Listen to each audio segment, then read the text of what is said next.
Hello Taurus, Sun, Moon, Rising and Venus signs. Kamusta kayo? Sana po ay nasa mabuti kayong kalagayan. Welcome back po sa Star Tarot. Kung bago kayo rito, welcome din kayo. Thank you for your support.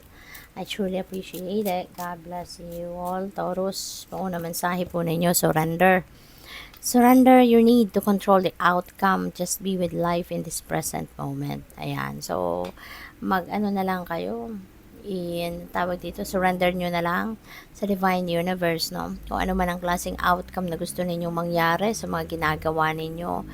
Rather, kasi kung ipagpipilitan ninyo kung ano man yung gusto ninyo, pagpipilitan ninyo yung klase ng outcome na gusto ninyong makita or ma-experience, no?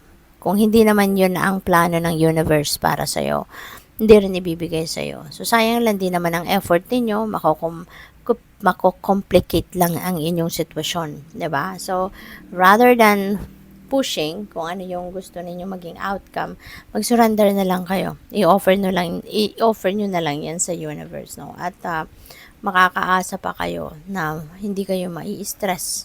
Makakaasa pa kayo na magiging smooth sailing ang journey ninyo, okay? Release anything that keeps you from path of authenticity.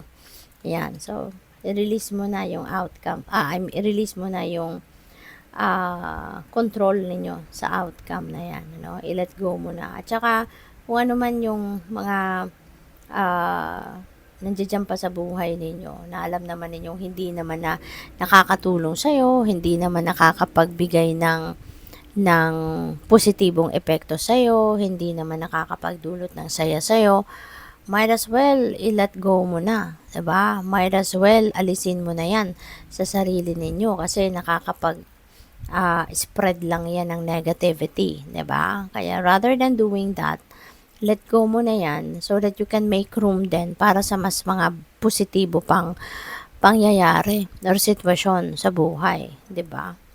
We have patience, be patient, and allow destiny to unfold at its own pace. Okay?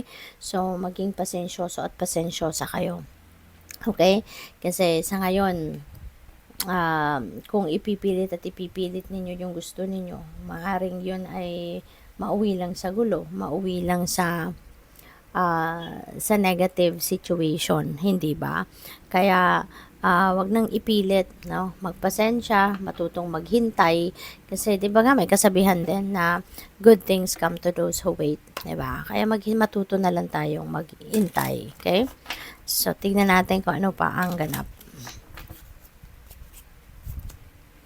Apology. Baka kayo yung mag-apologize. Baka kayong marirealize ninyo na it's about time na para humingi ng tawad, humingi ng dispensa sa mga pagkakamali ninyo sa kung kanino man. Maaari din na nagigilty kayo, kaya kailangan na ninyong mag-apologize para matanggal na din yung bigat sa inyong dibdib.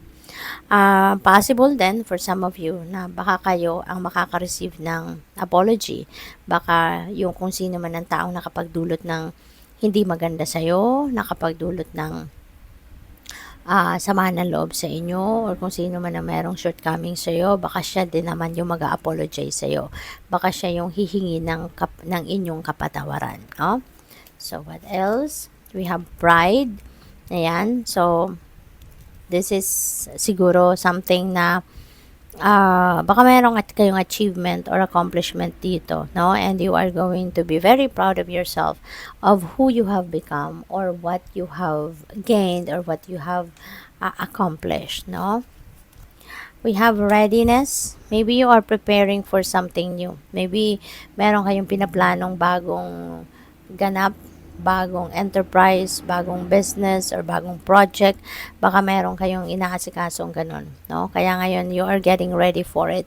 Baka dahil sa tagumpay na nakamit ninyo rito, diba? Baka nagre-ready kayo ng panibago. Okay? Kasi nga, syempre, mas confident na kayo sa ngayon, mas mataas yung inyong self-esteem sa ngayon, kaya maaring yun ang pinagpe-prepare ninyo. There is a synchronicity rin dito. We have number 44 at number 4 dito. So, this becomes angel number, no? Angel number 444.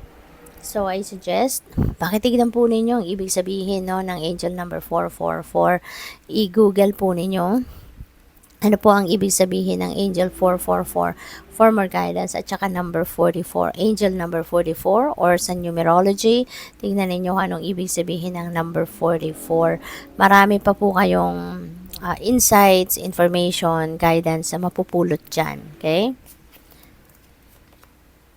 We have saving, napakaganda. Kasi parang nag-iipon kayo ngayon, no? Maybe you have started saving money for your retirement.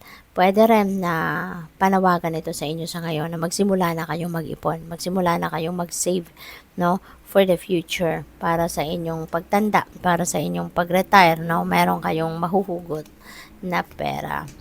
Sweet dream. Yan. So, siguro sa inyo, baka it's a lazy day, no? Maybe you are feeling a little under the weather.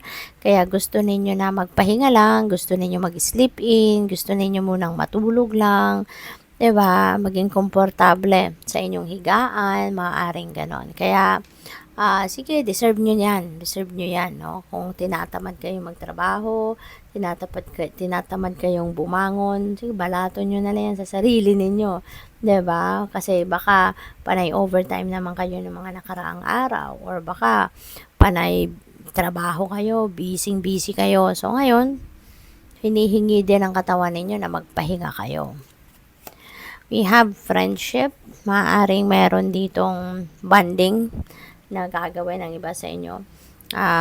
Maaari din na baka merong kasiyahan, social gathering na pupuntahan kayo, and maybe you are going to meet new friends, pwedeng ganon, or maybe you are going to para may networking, no? So, ngayon, maybe you're meeting new people, strangers, mga ganon, at baka mauwi sa isang magandang pagkakaibigan or isang magandang relationship bilang magkakaibigan. So, good luck. Thank you for watching. Love and light. Namaste.